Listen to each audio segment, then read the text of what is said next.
오전 12시 많은 참여 바랍니다. 그러면 두 분과 함께 오늘 장 대비해 보겠습니다. 체크리스트하기고요. 알파경제 김종일사 토마토 투자클럽 김민준 전문가 두 분 모셨습니다. 안녕하세요. 안녕하십니까. 네. 오늘 아침부터 뉴스가 많아가지고 두 분이 도와주실 부분이 많습니다. 첫 번째 포인트 이슈부터 알아보겠습니다. 첫 번째로 다룰 이슈는 스타게이트 프로젝트입니다. 과연 이 스타게이트 뭔가 좀 영화 제목 같고 실제로 찾아보니까 영화가 있더라고요. 이 어떤 프로젝트인지 그리고 IT 산업계의 AI 업계에는 어떤 영향을 미치게 될 것인가 체크해 보겠습니다. 먼저 김민준 전문가님이 이 프로젝트 소개를 좀 해주세요. 네, 사실 스타게이트라는 프로젝트 이름이 예전에 좀 따온 것 같아요. 1978년부터 96년까지 있었습니다. 외계인 초능력 개발하는 프로젝트였습니다. 저도 포스터 보고 되게 옛날 그러셨군요. 거구나. 네, 잘 모르시는 분들이 있는데 예전에 그 이름을 그대로 따왔고요. 예. 아무래도 트럼프 대통령의 특색과 성향이 좀 반영된 게 아닌가. 내용은 우리 시청자분들 다 보셨겠지만 오픈AI, 오라클 등등 지금 삼각동맹 비슷하게 좀 보여집니다만은 그 연관고리는 전혀 없습니다. 자금 투자 쪽으로 그냥 보시는 게 맞는 것 같고 그 세 기업의 연관관계가 있을까 어떤 기술적인 접목 부분이라든지 전혀 없고요. 단지 이제 미국 시장을 위한 또 미국에 의한 인프라 투자를 위해서 어디부터 시작할 것이냐 미국 텍사스주부터 시작한다는 내용이 나왔습니다. 텍사스. 네, 미국 텍사스주를 시작으로 향후 4년간 진행하겠다. 규모는 700조가 넘는 엄청나게 대형 프로젝트고요. 계속적으로 말씀드렸습니다만 올해 SK하이닉스나 삼성전자에 대한 뷰들이 많이 좀 변했고, 엔비디아에 대한 독과점도 많이 우려가 있었습니다만은, 미국 시장에서 절대 미국 시장에서 촉발된 AI를 부러뜨리지 않을 거다. 계속 주장해 왔었는데, 역시 트럼프 대통령도 그에 화답했다. 이렇게 좀 보여지고, 관련된 종목들이 사실 미국 시장도 마찬가지고요. 국내 시장도 마찬가지고, 제 생각보다 빠르게 올라갔다 이렇게 좀 봐야 될 것 같고 지금 이제 앞으로 더 갈 것이냐 아니면 조정 구간을 좀 기다릴 것이냐 뒤에 말씀드리겠습니다만은 이 부분이 남아 있고 이 프로젝트로 인해서 AI 반도체에 대한 어떤 투자 부분에 대한 불신 부분은 사라졌다 이렇게 좀 말씀드려야 될 것 같습니다. 네, 그러면 김 이사님은 이 프로젝트 발표되고 어떤 시각으로 좀 보셨어요? 네, 일단 장기적으로는 국가 주도의 프로젝트가 그것도 금액 기준으로 봤을 때 무려 700조 되는 거 아닙니까? 네. 옛날에 샘 알트먼이 여러 국가 돌아다니면서 돈 모으겠다 했던 거 기억하시죠? 그때 금액이 9천조였거든요. 근데 그때보다 환율이 변했으니까 9천조를 넘어서 이제 1경이 될 겁니다. 만약에 샘 알트먼 CEO의 그 금액 구상을 그대로 전 세계에서 정말로 쓸만한 AI를 만들려면 그 정도의 돈이 필요하다고 했는데 어쨌든 트럼프 정부가 들어서면서 초기 자금은 1,000억 불 시작하지만 네. 5천억 불 그래서 그 정도의 돈을 모았다라고 하는 것은 자기가 생각한 거에 아직 한 10%도 채 달성하지 못한 거라고 봐야 되겠죠. 그래서 그 장기적 방향성에 대해서는 굉장히 공감하긴 하는데 굉장히 장기적인 프로젝트가 되지 않을까라는 판단이고 또 하나 이제 오늘 재밌었던 것은 이에 대해서 일론 머스크가 여러 지적질을 하기도 했잖아요. 맞아요. 근데 그 핵심 포인트는 결국은 파이낸싱, 대규모 파이낸싱을 누가 담당할 거냐라는 거죠. 국가 주도로 하면 국가가 다 해줄까? 말도 안 되는 얘기고요. 그러면 그 3개 회사가 충분한 돈이 있냐? 셋 다 돈이 없죠. 그래서 과연 어떻게 그 돈을 조달해서 할 것인지, 대규모 채권을 발행해서 할 것인지, 대규모 채권 발행해서 하면 돈을 당장 벌 수 있는지에 대한 고민은 필요하다는 거죠. 그래서 부정적이라는 거냐라고 반문하실 수 있는데 부정적인 게 아니라 현실적인 부분도 좀 챙겨볼 필요가 있겠다. 이렇게 말씀드리겠습니다. 스타게이트 프로젝트 정확하게 뭘 하겠다는 건가요? 그러니까 국가 주도의 AI 데이터 센터를 그동안 산발적으로 만들고 있는 거잖아요. 기업이 필요하면 자기가 알아서 만드는 건데 그러니까 국가 주도적으로 만들겠다는 거예요. 그래서 그 안에다가 필요한 기업들 다 들어와라라는 건데 그 지금 어떻게 보면 지금 알아서 독자적으로 잘하고 있는 MS라든지 구글이라든지 이런 데는 따로 가는 거고 그다음에 이제 국가가 하나의 어떤 나머지 업체들을 조합해서 만들어서 그 안에 다양한 국가도 이용할 수 있고 그다음에 중소기업들은 그럼 어쩔 수 없이 아마존의 클라우드를 썼던 것처럼 다 이렇게 기존에 있던 회사들 거 이용해야 되지 않겠어요? 그러니까 그런 걸 이용할 수 있는 또 하나의 큰 카테고리를 만들고 있는 것이다. 그러니까 어떻게 보면 AI라고 하는 큰 담론 아래에서 국가가 대기업에게 끌려가는 게 아니라 대기업은 너희들 잘하는 거 알아서 그대로 하고 국가 주도의 프로젝트도 하나 이렇게 가져가겠다. 그런데 이제 기존에 강하게 가고 있던 몇 회사보다 상대적으로 좀 떨어지는 회사에 샘 알트먼 회사를 붙여서 거기다 이제 국가 주도로 하나 만들고 네. 그래서 어떻게 보면 M7과 뭐 경쟁할 수 있는 하나의 AI 쪽을 담당하겠다라고 하는 거고요. 샘 알트먼이 이미 MS랑 같이 하고 있지만 MS랑도 안 맞는 부분도 있고 MS가 독자적으로 하고자 하는 부분도 있거든요. 네. 뭐 그러다 보니까 이런 다양한 투자를 샘 알트먼 CEO는 지금 뭐 단행하고 있는 게 아닌가 이렇게 볼 수가 있습니다. 그러면 데이터 센터 기업인 거예요? 뭐 데이터 센터라고 하기엔 그렇고 AI 기업을 새로 하나 만든다고 봐야 되겠죠. 이제 그게 민간과 국가가 같이 하고 있고 여기에 파이낸싱을 이제 트럼프가 적극적으로 관여하고 있다라고 보시면 될 것 같은데 그러면 여기에 뭐 과연 국채 남발해서 정부가 돈을 대줄 거냐에 대해서는 저는 조금 의문스럽고 뭐 최근 뭐 소프트뱅크 뭐 헛발질하고 다니는 건 다 알고 계실 거고 그 다음에 지금 현재 구간에서 샘 알트먼 CEO의 그 AI 회사는 과연 돈을 충분히 벌고 있고 충분히 파이낸싱을 할 수 있는 정도의 능력을 갖고 있는가에 대해서는 저는 일론 머스크의 지적에 일견 맞는 부분도 있다 이렇게 보고 있습니다. 예, 그래서 지금 뭐 국가 주도로 AI 거대 이 업체가 탄생을 한 것은 맞는데 여기에 대해서 어느 정도의 퍼포먼스를 보여줄까에 대해서는 약간의 좀 물음표가 달리고 있고 결국에는 자금, 돈 얘기입니다. 지금 자금 마련이 어떻게 될 것인가에 대해서 약간씩 좀 잡음이 나오고 있는데 뭐 이런 이야기들을 다 차치하고서라도 월가에서 이 프로젝트의 승자는 엔비디아다라면서 엔비디아에 또 포커스가 맞춰져 있습니다. 최근 들어서는 엔비디아가 주춤한 가운데 시가총액 1위를 좀 빼앗겼죠. 다시금 엔비디아 영광을 되찾으면서 시총 1위를 탈환할 수 있을 것인가? 이 스타게이트 효과를 좀 볼 수 있을 것인가? 김민수 전문가님은 어떻게 예상하세요? 일단 이 프로젝트가 시사하는 바가 뭐냐면요. 그 성장주의 여러 이제 빅테크 기업들의 섹터가 있지 않습니까? 근데 그 어느 것도 이런 국가적인 전략으로 확인해 준 바가 없었어요. 그렇죠.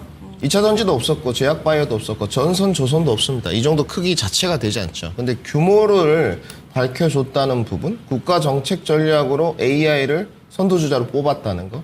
결국은 이제 장기적으로 돈이 들어올 수 있는 부분인데 이제 이사님이 말씀하신 건 돈이 들어오는 방식론에 관해서 방법론에 관해서 의구심이 있다는 거죠. 어제 뭐 테슬라도 일론 머스크도 그런 부분을 지적했지만 사실상 좀 뭐 짜증 섞인 발언? 저는 이렇게 조금 받아들였거든요. 본인을 좀 위해서 해줬으면 좋겠는데 AI 먼저 해줬다는 부분이 좀 불편하게 느껴졌던 것 같고. 그러면 이제 여기서 수혜 기업이 어떻게 될 것이냐 이제 이 부분인데 사실 단기적으로는 많이 올랐어요. 엔비디아 차트 모습 좀 보셔야 될 것 같은데 전일도 지금 뭐 4% 넘게 올랐고 갭 상승했거든요. 뭐 브로드컴이나 퓨어 스토리지나 몇몇 종목들은 못 올랐지만 엔비디아는 갭 상승을 좀 했는데 지금 현재로 봤을 때 뭐 엔비디아의 이 독과점 구조 굉장히 뭐 의구심이 많습니다만은 뭐 H100, A100 등등 이 인프라 확대가 된다면 더더욱 박차는 가할 수밖에 없고 올해 제가 봤을 때 엔비디아의 점유율이 어느 정도 될 것이냐 지금 팹리스 기업들 뭐 브로드컴이라든지 점점 자체 칩을 개발하고 있는데 80% 정도는 유지할 것 같습니다. 독과점 구조를. 그래서 올해까지는 뭐 AI 시장에 엔비디아의 점유율은 독보적이다 이렇게 말씀을 드려야 될 것 같은데 엔비디아가 다른 팹리스 기업들과 차별화된 것이 무엇이냐? 쿠다라는 플랫폼을 갖고 있다는 것이죠. 이 쿠다라는 플랫폼이 앞으로 엔비디아에게도 상당히 중요하고요. 삼성전자도 제가 늘 말씀드리지만 하이닉스나 이 플랫폼을 빨리 갖춰야 된다고 말씀드리고 있거든요. 그 이유가 무엇이냐? 엔비디아가 애플처럼 공룡 기업이 되려면 사실상 뭐 지금 엔비디아가 시총 1위를 탈환했기 때문에 뭐 애플하고 어깨를 나란히 하고 있지 않느냐? 그렇지 않습니다. 네. 지금 애플이 걸어온 과거 역사를 보게 되면 전 세계 시장 독과점 구조를 얼마나 오랫동안 유지해 왔습니까? 엔비디아는 불과 뭐 2, 3년이고요. 단지 이제 애플도 마찬가지겠지만 엔비디아가 애플을 넘어서는 공룡 기업이 되기 위한 것은 하드웨어는 지금 엔비디아가 먹었죠. 앞으로. 그러면 소프트웨어도 같이 점유율을 확대하는 것이 저 주관적으로는 엔비디아가 앞으로 공룡 거대 기업으로 거듭날 수 있는 길이라고 좀 생각이 들고 있고요. 리스크는 좀 있습니다. 앞으로 뭐 엔비디아가 이제 해자 기업이고 수혜가 된다는 것에 관해서 부정적 의견이라기보다도 팹립스 기업들이 엔비디아의 독과점을 깨려고 하고 있기 때문에 이 구조는 깨질 수밖에 없어요. 하드웨어에서 간에서는 적어도. 뭐 브로드컴도 지금 마찬가지고 아마존도 마찬가지고 심지어 테슬라도 마찬가지입니다. 자체 칩, 뭐 슈퍼컴퓨터, 메타도 마찬가지로 다 개발에 박차를 가하고 있거든요. 투자도 하고 있고. 결국은 차별화된 전략을 이제 펼칠 수 있는 부분은 일정 부분 점유율은 빼앗긴다고 판단되고, 결국은 소프트웨어에서 얼마만큼 누가 더 좋은 독과점 구조를 가져가느냐에 따라서 달려있고, 지금 과연 따라가는 매매가 이제 가능할 것이냐, 내지는 뭐 추가적으로 더 오를 수 있을 것이냐, 장기적으로는 올라간다고 봐요. 네. 그런데 지금 뭐 140불, 147불, 150불 언저리에서 따라가는 매매 결코 좋지 않다고 보여지고, 국내도 뭐 자세히 말씀드리겠습니다만은 SK하이닉스가 올해 제가 목표가가 뭐 기술적으로 15만 원, 16만 원대 사면 20만 원 정도 될 것이다. 30%. 그리고 1차 목표가를 24만 원 드렸거든요. 그런데 벌써 지금 22만 원이 넘어가는 기형을 토하고 있는데 너무 빨라요. 지금 속도 자체가. 그렇기 때문에 쉬어가는 구간으로 좀 잡아야 될 것 같고, 그 다음에 이제 향후에 레거시 부분이 좋아지는 것도 확인을 해야 된다. 그러면 뭐 이제 2차 목표가 28만 원까지 도달할 수 있지 않겠느냐, 이렇게 생각을 하고 있지만, 단지 지금 현재는 우리가 연휴도 있기 때문에 좀 차분하게 매매 관점이나 투자 전략에 대한 그 어떤 기간 설정을 좀 해야 되지 않느냐, 이렇게 좀 정리를 해드리겠습니다. 예, 그래서 엔비디아를 따라가기에는 조금 확인할 만한 부분들, 그리고 너무 이렇게 급하게 따라갈 필요는 없다, 이렇게 얘기를 해주시는데, 내용 하나 좀 정정하겠습니다. 엔비디아가 22일, 그러니까 간밤 말고 그 지난 거래일부터 시가총액 1위였습니다. 그때 탈환을 했는데, 올해 애플의 퍼포먼스가 굉장히 좀 안 좋아가지고요. 이렇게 현재도 미국의 시총 1위는 엔비디아가 기록하고 있다라는 점, 제가 질문 드릴 때 탈환할 수 있을까요? 라는 표현을 써가지고 다시 한번 좀 정정해 봤습니다. 그러면은 뭐 김 이사님은 엔비디아 어떻게 될 것 같으세요? 네, 엔비디아의 뭐 장기적 방향성에 대해서는 뭐 크게 의심할 여지가 없는데, 이제 뭐 두 가지라고 봐야 되겠죠? 뭐 크게 보면 세 가지죠. 일단 뭐 지난번에 말씀드리지 못했던 부분인데, 젠슨왕 CEO가 이제 취임식에 가지 않았잖아요. 네. 저도 초대받지 않았어도 일단 문제일 것 같고, 초대받는데 안 갔으면 더 문제겠죠. 안 가고 또 중국을 갔잖아요. 그러니까요. 그래서 지금 뭐 중국이 그만큼 중요한 시장이라는 것을 엔비디아의 CEO는 얘기하고 있는데, 정말 뭐 트럼프 대통령 때 중국과 이제 강대강으로 붙어서 정말로 엔비디아 칩을 팔 수 없는, 뭐 어떻게도 우회로로 일부분 가겠지만 공식적으로는 살 수 없는 그런 과정으로 뭐 가게 된다면, 엔비디아는 일단 매출의 한 20% 가까이 날아간다는 그런 위험이 있다는 게 첫 번째 리스크고, 두 번째는 뭐 전문가님께서 말씀해 주신 대로 하드웨어 쪽에서의 독점적 지위는 상실할 가능성도 뭐 올해 내년 정도에는 있다라는 것도 하나의 리스크고요. 그다음에 지금 엔비디아가 잘한 것도 있는데, 애플이 무너지면서 시총 1위를 뺏긴 것이기 때문에, 만약에 애플이 뭐 역전할 수 있는 뭐 카드가 있다면 뭐 어느 정도 또 이 시총 1, 2위는 주고받을 수 있을 것 같아서, 저는 뭐 지금 뭐 지속되거나 계속 벌어지거나 이럴 가능성은 좀 낮다라고 보고 있습니다. 그다음에 엔비디아도 가장 중요한 건 이번 실적 발표는 좀 지나서 나오겠지만, 2월 달에 나오겠지만, 2월 달에 실적 발표할 때 정말로 지금 기대되고 있는 GB200이나 GB300이나 이런 차세대 제품들에 대한 타임라인들이 명확하게 나오고 있는지, 현재 나타나고 있는 TSMC의 최근에 뭐 지진과 관련된 효과는 또 어느 정도 반영될 것인지, 뭐 이런 여러 가지 내용들을 좀 확인하는 것이 좀 더 중요하지 않을까요? 그래서 저는 뭐 엔비디아 장기적으로 뭐 계속 괜찮은 기업이지만 올해는 여러 가지 리스크가 있다는 점도 우리가 인식할 때가 됐다. 그래서 작년까지는 일방적인 뭐 매수일 변도의 생각이었다면, 올해는 좀 생각을 좀 여유롭게 열어둬야 되지 않나? 여러 가지 변수들을 좀 고려를 해야 될 것 같습니다. 네, 알겠습니다. 그렇다면 투자 전략 좀 연결을 해보겠습니다. 국내에서도 오늘 반도체 관련된 이슈가 좀 많기도 하고요. 이 스타게이트와 관련해서 투자 전략을 어떻게 세워볼 수 있을까요, 전문가님? 일단 뭐 미국 주식에 이제 투자해 가시는 분들은 엔비디아나 뭐 이제 브로드컴, 마이크로소프트를 바이 앤 홀드를 펼치실 분들은 문제는 없다 봐요. 미리 이제 잡아 놓으신 분들, 뭐 작년부터 이미 장기 투자를 하신 분들도 상당히 있기 때문에, 단지 뭐 이제 엔비디아도 올라가게 되면 뭐 높은 데는 180불, 190불도 목표가가 있습니다만은 1년치니까 차익실현을 좀 염두에 두셔야 되는데, 글쎄요, 뭐 이제 추가적으로 미국 주식에 AI에 굳이 투자하고 싶다 하면 이제 ETF, 글로벌 엑스 로보틱스라는 ETF가 있습니다. 지금 차트 모습이 나가고 있는 쪽인데, 이쪽으로 공략 포인트를 가져가시는 게 좋을 것 같고. 이건 로봇 ETF가 아니에요? 네, 전반적인 그렇습니다. AI. 네, 섞여져 있는 쪽이고요. 그리고 뭐 몇 가지가 있습니다. 이제 아티피컬 인텔리전스라는 ETF도 있고요. 몇 가지가 있는데, 일단은 뭐 뭐 너무 주가가 고밸류에 대한 분명히 부담감이 있습니다. 미국 시장 자체에서도 여러분들 AI에 관해서는 고밸류라는 이야기가 나오고 있는데 이 고밸류를 지금 상쇄시켜주는 게 다른 섹터하고 다른 이유가 실적이 너무 잘 나와요.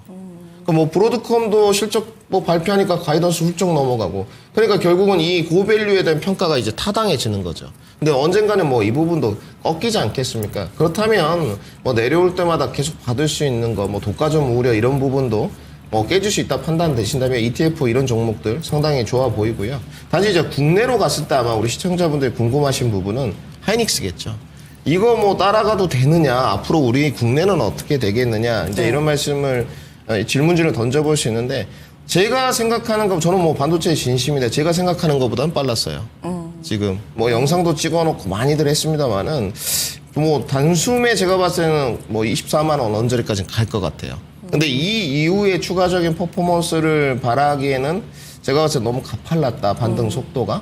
뭐 이 종목하고 이제 한미반도체 정도가 멀티밴더를 SK하이닉스가 가져가고 있습니다만은 뭐 같이 좀 올랐는데 다른 종목들은 사실 어디가 많이 올랐느냐. 이 시간대에 그 제가 올해 주목해봤던 뭐 DSP, AD 그리고 검사 장비 쪽이 많이 올랐어요. 저는 뭐 두 종목 정도 공략을 했는데 오로스 테크놀로지하고 AD 테크놀로지 그리고 전체적으로 좀 봤을 때 전반적으로 오른쪽에 여러분들 장비 쪽이었습니다. 한미반도체를 제외하더라도 테크윙, 오로스 테크놀로지, 넥스틴 그리고 PSK 홀딩스 거기가 장비 쪽들이 많이 올랐기 때문에 그럼 올해도 이 종목들은 주목을 받을 수 있을 것이냐? 받을 수밖에 없죠, 여러분들. 그래서 국내하고 해외하고 AI를 공략할 때 조금은 다릅니다. 특히나 지금 HBM이 뭐 TSMC처럼 비슷하게 을아닌 갑으로 가는 지금 뉘앙스가 좀 풍기거든요. HBM의 범용성이 지금 글로벌 시장에서 좀 인정받고 있는 분위기이기 때문에 이 특히의 검사 장비의 매출들은 올해 한 해도 좀 주목해 볼 필요가 있다. 단지 검사 장비 안에서도 아직 뭐 그 캐파 증설이 완료되지 않은 쪽들도 있고 그다음에 납품을 하고 있는 기업들도 있기 때문에 이 안에서도 선별화는 좀 필요하다. 이렇게 좀 정리를 해드리겠습니다. 그러면 미증시에서 엔비디아는 따라가지는 말고 그리고 국내 증시에서도 SK하이닉스는 단기로 24만 원까지는 가겠지만은 사실 속도가 좀 빠르다라는 점 같이 지적을 해주셨고 반면에 그 하위에 있는 소부장 중에 SK향 지금 언급해주셨던 장비주들은 지금도 업사이드 좀 많이 남아있다 이런 시각이신 거세요? 네, 뭐 SKI 향도 있고 아닌 업체들도 있습니다. 뭐 테크향 같은 경우는 뭐 SK 향은 아니고요. 네. 굳이 따지면 뭐 테크향도 최근에 차트 모습 좀 보시면 많이 올랐는데 마이크론 향이라고 좀 봐야 될 것 같고요. 네. 색채가 조금씩 틀립니다. 네. 그리고 검사 장비 쪽에서 뭐 오로스 넥스틴을 말씀드렸습니다만은 지금 저는 파크 시스템즈는 뺐어요.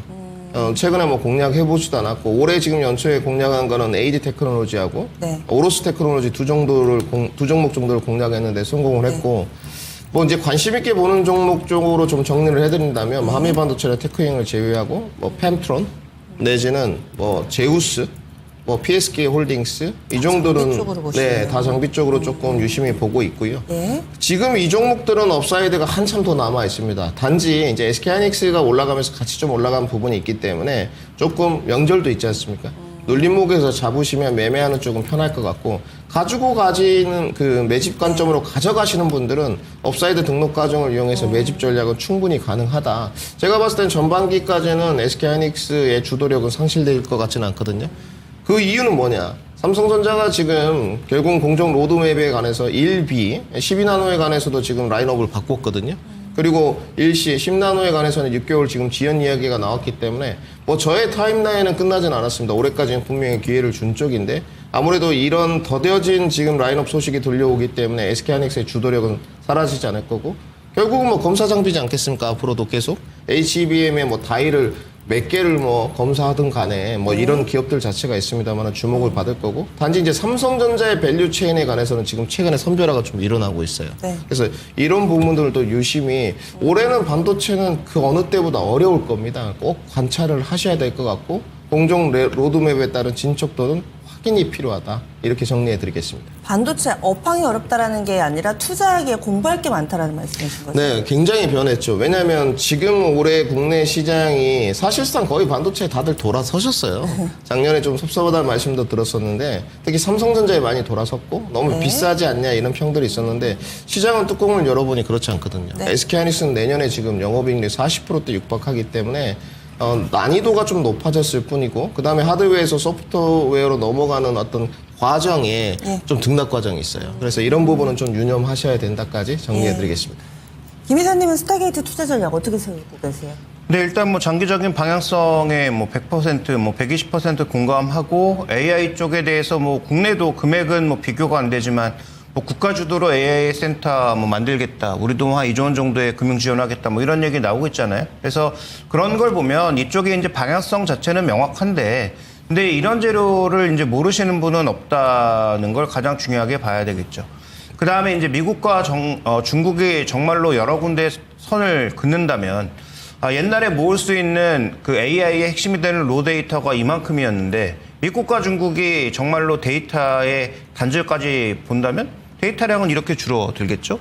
그러면 그 AI의 소구력은 얼마나 높아질 것이냐에 대한 판단도 중요할 것이고 그다음에 저 수많은 어떤 데이터 센터를 짓고 관련된 인프라를 만드는데 저게 언제부터 돈이 될까라는 부분.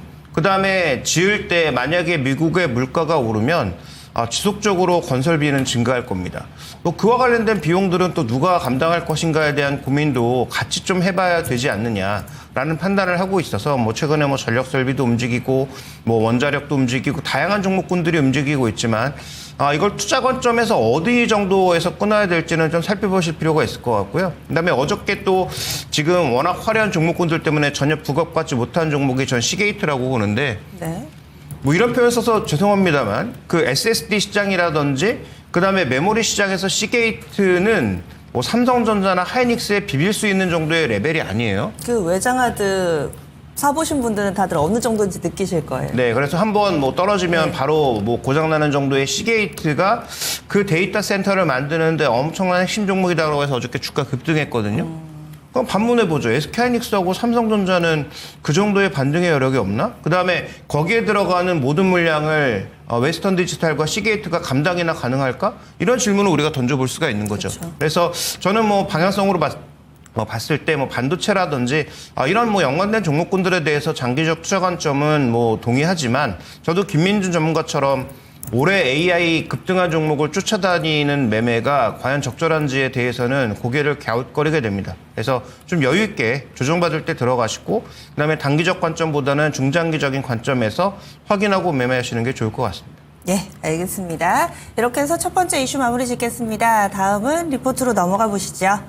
오늘 준비되어 있는 세계 리포트 첫 번째는 하나증권입니다. 아직은 다이브인 AI 광풍에 올라탈 시간. 다이브인이 이번에 CES 주제였죠. 그리고 미래에셋증권은 배터리, 메탈 가격 안정화 지속 예상. 이차전지 쪽 리포트인가 봅니다. IBK투자증권은 LG이노텍 기업 리포트인데요. 간략하게 좀 볼까요?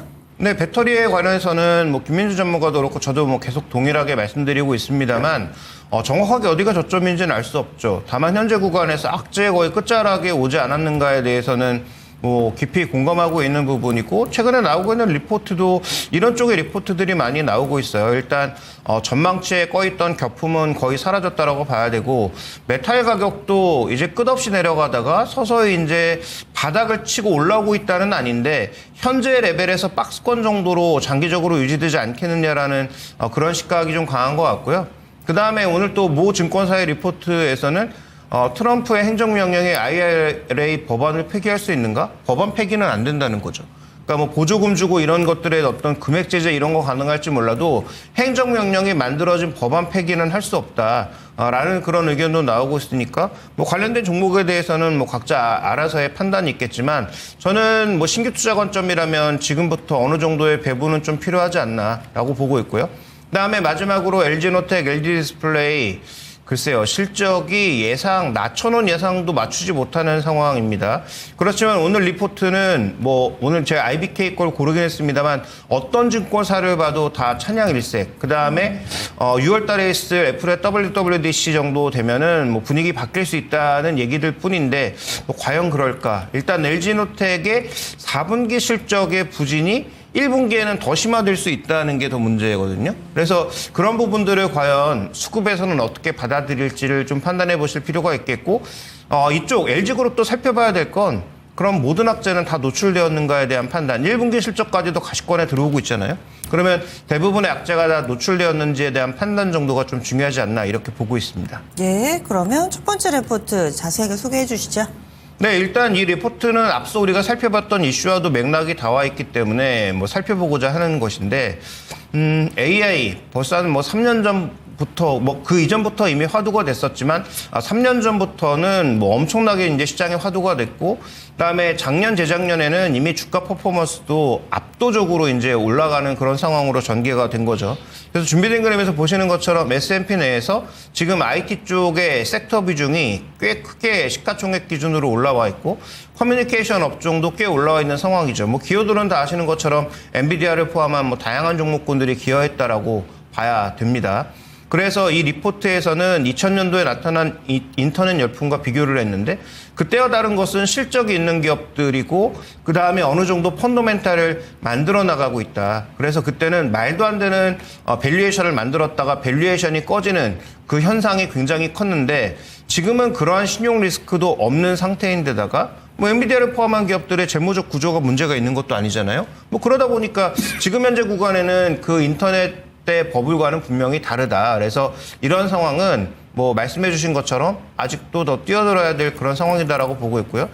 다음에 이제 준비된 그림 보시면 이제 밸류거든요. IT 기업들의 밸류와 그다음에 그 전체 시장 대형주의 이 밸류를 비교해 놓은 것인데, 격차가 있긴 하지만 뭐 그렇게 비싸진 않죠. 근데 이 안에서 이제 엔비디아 같은 종목을 따로 넣으면 격차는 아주 크게 벌어지겠죠. 그래서 제가 말씀드리고 싶은 부분은 이 리포트에 크게 공감은 하는데, 다만 투자의 관점에 있어서 이렇게 모두가 바라보고 모두가 흥분해 있고 온갖 뉴스가 쏟아져 나오는 지금의 이 구간이 투자의 적기냐에 대해서는 계속 고민스러운 부분이라는 것입니다. 그래서 뭐 장기적으로 뭐 ETF를 모아왔다든지, 아니면 뭐 작년 재작년부터 정말 낮은 가격에 투자해서 수익률이 충분히 나 있는 분들이야 뭐 계속 홀딩하는 과정이 필요하고, 시장 상황에 따라서 비중 조절만 하면 되는데, 신규 매수 입장에서 봤을 때는 뭐 엔비디아가 됐든 브로드컴이 됐든 이런 종목군들을 우리가 공격적으로 사기에는 조금 애매한 측면이 나타나고 있는 건 아닌가. 그다음에 이 리포트에 지금 이 그림에서도 나타나고 있는 것처럼, 그럼 안 비싼가? 비싼 건 사실이거든요. 그럼 비쌀 만한 이유가 사라지면 급락하는 것도 당연한 거거든요. 그래서 현재 구간에서 다시 한번 말씀드리지만 중장기적으로 투자하시라는 관점, 그 다음에 급등 시에 밸류가 여전히 이렇게 벌어졌을 시에 공격적으로 들어가는 것은 좋은 전략은 아니다. 고퍼주는 뭐 고퍼주일 때 사는 게 맞긴 하지만 현재 구간에서 저퍼주로 아직 바뀌지 않을 가능성도 저는 있다라고 보고 있고, 그 다음에 뭐 말씀드렸던 여러 가지 리스크 요인들이 오래 존재한다면 이들 종목의 지금의 다이브인은 늦었다라는 결론, 제 나름대로의 결론도 같이 말씀드리겠습니다. 그런데 이 작년에 반도체가 상반기에 우르르 갈 때는 정말 많이 올랐잖아요. 근데 최근 들어서 반도체가 너무 레벨대가 다 달라서 하이닉스 같은 경우는 거의 뭐 직전 고점 부근까지 올라가 있는데, 반면에 이 소부장 sek터 내에서는 아직까지 바닥권 내에 있는 종목군들도 있어서 이들 종목은 가격 메리트가 좀 있지 않나? 이렇게 질문을 한다면 뭐라고 답을 해주시겠어요? 이건 이제 미국 AI 종목들에 관련된 얘기고요. 뭐 국내 종목군들은 말씀해 주셨다시피 뭐 개별 종목별로 다를 수는 있는데, 네. 일단은 엔비디아를 쫓아가는 종목군들은 뭐 엔비디아에 연동돼서 움직일 가능성이 높으니까 뭐 그 부분은 제외하고, 그러면 우리가 좀 살펴볼 수 있는 것, 개별 종목군들 중에서 정말로 밑단에 내려가서 삼성전자의 투자 정체나 이런 것들로 인해서 주가가 빠졌던 종목군들은 네. 삼성전자가 하반기에 뭐 투자를 끌어올리거나 하면 뭐 주가가 좀 올라갈 수 있겠죠. 그래서 국내 종목군들의 투자 관점과 미국의 AI를 대표하는 종목군들의 투자 관점은 좀 다르다, 이렇게 봐야 될 것 같습니다. 예, 알겠습니다. 리포트까지 알아봤습니다. 다음은 빅데이터로 넘어갑니다. 오늘 김현주 전문가 정보를 모아 빅데이터의 결과는 바로 두산 에너빌리티. 이 종목 오늘 봐도 되나요? 라는 생각이 드는데, 지금 데이터들 어떻게 나오고 있나요? 저는 뭐 좀 이어서 이사님 말씀에 약간 너무 좋은 코멘트가 있어서 좀 말씀을 드린다면, 그러니까 제가 오늘 에너빌리티를 준비한 것은 실적이나 밸류가 아닙니다. 그럼 어떤? 이 부분은 꼭 그 전제 조건으로 놓겠습니다. 실적이나 밸류로 접근하는 것이 아니다. 어떤 강력한 모멘텀으로 기술적 접근을 한 거다. 이렇게 정리를 해야 되는 게, 아까 김종인 선생님 말씀하신 것 중에 이런 코멘트가 있었잖아요. 고포에서 사서 과연 저포로 내려갈 때 정당성이 부여될 것이냐. 정당성은 제가 붙인 말인데, 즉 뭐냐. 반도체나 여러 섹터들 종목들이 있을 때 고밸류에 사야 됩니다. 그리고 저밸류는 내려가기 위한 정당성 부여가 실적이 계속 확장돼야 되거든요. 그래서 모멘텀 구간에는 종목들이 막 올라가요. 그래서 고밸류를 받지 않습니까? 근데 이제 실적들이 재평가 구간에서 나오지 않으면 그 고밸류가 타당성 부여가 안 되면서 저밸류로 내려오지 않거든요. 그러면서 종목들이 이제 빠지는 거거든요. 그렇기 때문에 그럼 에너빌리티도 마찬가지로 지금 이 주가가 싸냐? 절대 싸지 않습니다, 여러분들. 그 부분은 분명히 정리를 해드려야 될 것 같고, 그러면 뭐 밸류에이션이나 실적을 보고만 주식을 접근해야 되느냐? 그렇지도 않습니다. 저는 주식의 본질이 그것은 아니라고 늘 말씀드리고 있기 때문에, 그러면 정치 맥주 같은 종목들은 올라가서는 안 되죠. 주식의 본질은 누군가 사면 올라가는 부분인데, 지금 에너빌리티는 누군가가 사고 있다는 것이죠. 이제 그래서 어제 거래량이 사실상 굉장히 좀 많이 터졌습니다. 2,500만 주가 넘어갔는데 저는 그러면 이 모멘텀에 대한 투심과 매기가 과연 부러질 것이냐? 그래 보이지 않습니다. 전일 미국 시장도 제가 좀 점검을 해봤었는데 물론 AI 기반으로 이런 부분들이 본장에서 많이 갔긴 했습니다만은 오늘도 마찬가지예요. AI에 대한 부분이 부각이 되겠으나 이 에너빌리티에 대한 투심은 거래량이나 거래 대금, 그 다음에 웨스팅하우스, 그 다음에 전력 수요 니즈, 그리고 가스 터빈, 원래 에너빌리티 하고 있는 이 본업, 그리고 이 부분에 대해서 연합 종대를 지금 만들었단 말이죠. 이런 부분 자체, 그리고 정부 정책, 글로벌 수요 니즈. 이러면 제가 봤을 때 오늘 이제 단기적으로 진입을 할 수 있는 타점은 지금부터고요. 사실상 여기서 만약에 주가가 무너지게 되면 다시 올라오기 좀 어렵습니다. 그래서 지난번에는 그 17,000원, 18,000원까지 무너졌을 때 주가가 올라왔어요. 사실 올라온 이유가 여러분들 내용이 좀 바뀌었지 않습니까? 사실 우호적으로. 그래서 지금 이 종목은 이 올라왔을 때 한 번 더 치고 가야 되는데 그 치고 올라와야 되는 가격이 이 손절 라인입니다. 21,700원인데요. 지금 어제보다 이제 지수 이평이 지금 저는 뭐 지수 이평으로 보니까 조금 밀어 올라와서는 조금 높아졌지만 그래도 21,700원 정도를 보시고 그래서 보유자분들도 21,700원이 무너지게 되면 좀 어려워요. 그래서 지금 여기서부터 계속 치고 쭉쭉 올라가 줘야 되고 단기적으로 일단 넘어야 될 선이 25,000원이 있고요. 두 번째가 이제 26,400원대가 있습니다.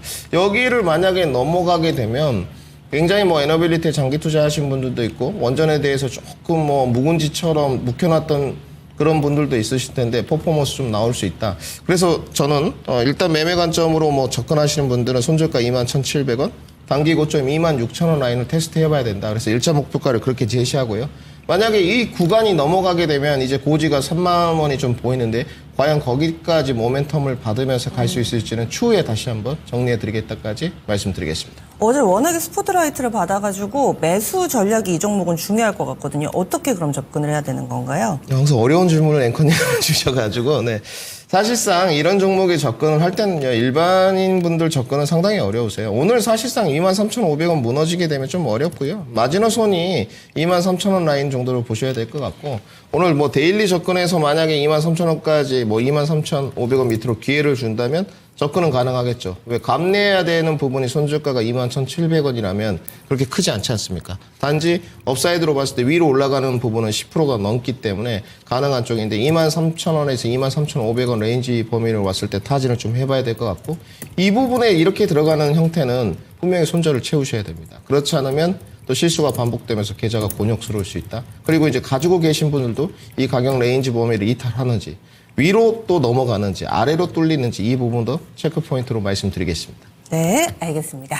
이렇게 해서 두산 에너빌리티 관심 많으시죠? 그래서 또 접근할 수 있는 방법이 있습니다. 이렇게 알려드렸고요. 직전 고점을 살짝 넘어서는 가격까지 1차로 목표가 26,400원 제시해드렸습니다. 그리고 오늘은 목표가 도달 종목도 리뷰를 해보겠습니다. 시간이 없는데 두 종목이나 있으세요. 네, 이럴 때 성과를 너무 좋게 내주셔가지고 12월 19일에 제시를 했던 HD 현대건설기계 어제 건설기계 종목군들도 날아올랐는데 이 종목이 6만 원에 사가지고요. 어제 74,000원까지 올랐습니다. 수익률 22% 목표가 훌쩍 넘었고 그리고 삼화전기 이 종목은 37,000원대에 들어가가지고요. 목표 주가 42,000원인데 45,000원 근방까지 갔습니다. 단기의 수익률이 이 종목은 굉장히 좋아요. 거의 20% 정도 나오고 있습니다. 각각 하나씩 짚어주세요.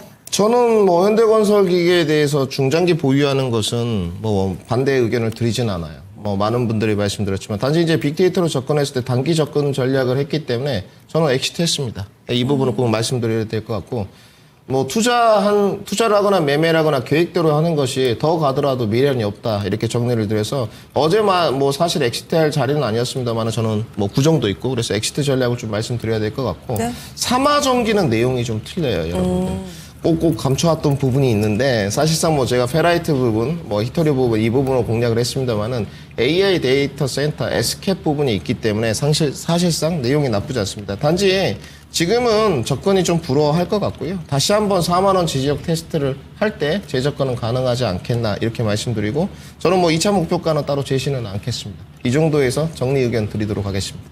두 종목 그럼 다 적는 거예요? 네, 삼화전기도요? 그렇게 하도록 하겠습니다. 뚝심 있게 원래 계획을 그대로 유지하고 가는 그렇습니다. 또 빠져나갈 때 수익 잘 챙겼다가 또 약간 조정받으면 다시 타이밍 이 시간 잡아주실 거거든요. HD 현대건설기계, 삼화전기 수익 내신 분들 모두 축하드립니다. 오늘의 빅데이터 종목 두산 에너빌리티도 기억해 주시고요. 여기서 체크인 스탁 마무리 짓겠습니다.